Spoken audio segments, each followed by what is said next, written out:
Tata aliwo.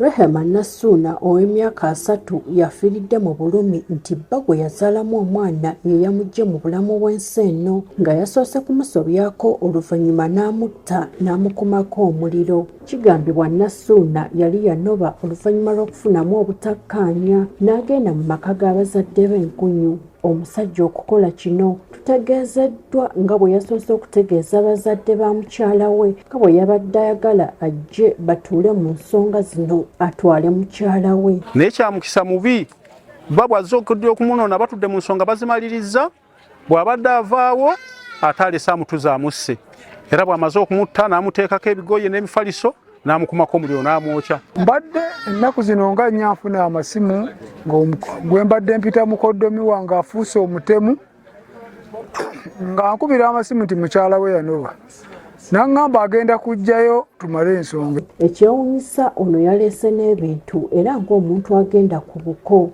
Azze ne sukaali, azze n'omunnyu, batudde mu nsonga ziwedde, bamugamba kazi w'omutwale, ate n'asendasenda abaana abato babaddewo ewaka bagende bagule ebintu mu maduuka neeyambisa omukisa ogwo.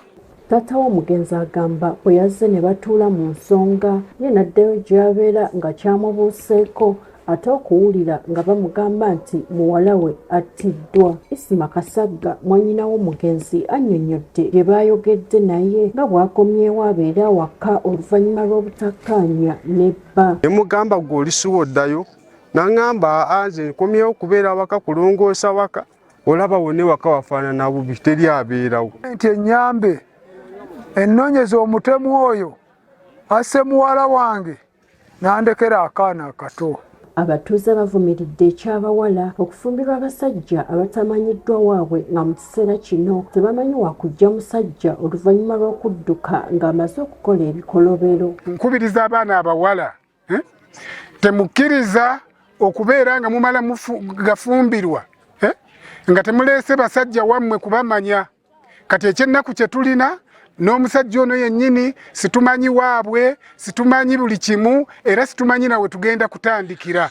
Abasajja bwe baba musobaganye n'omukyala musobola okufuna abantu abakulu oba bakiyamani ng'abo ne mugendako mu bantu abakulu abo ne musobola okuba nga mugonjoola ensonga naye si kudda kuta ku munno n'omutta. Omuntu ne bwe mbanga mwasowaganye ebintu mutuule mu buntu, ebintu bikoleki biggwe, oba abasajja bakozesa biragalalagala bye bivaako obutabanguko mu maka. Ssentebe w'ekyalo kino Edward Bale asabye abafumbo abasoowaganye bawukane mu mirembe awatali kwetuusaako bulabe. Nvumirira ekikolwa ekifaana bwe kityo bannange, bafumbe bannange mwenna, bannange obutakkaanya bubanga buzze mu maka gammwe, ekikola ekintu ekifaana bwe kiti munno muleke. Oluvannyuma poliisi y'e Lwengo etuuse awakoleddwa ettemu lino ne baggyawo omulambo ne gutwalibwa mu ggwanika e Masaka ng'okunoonya omusajja ono bwe kugenda mu maaso. Gertrude Mutyaba,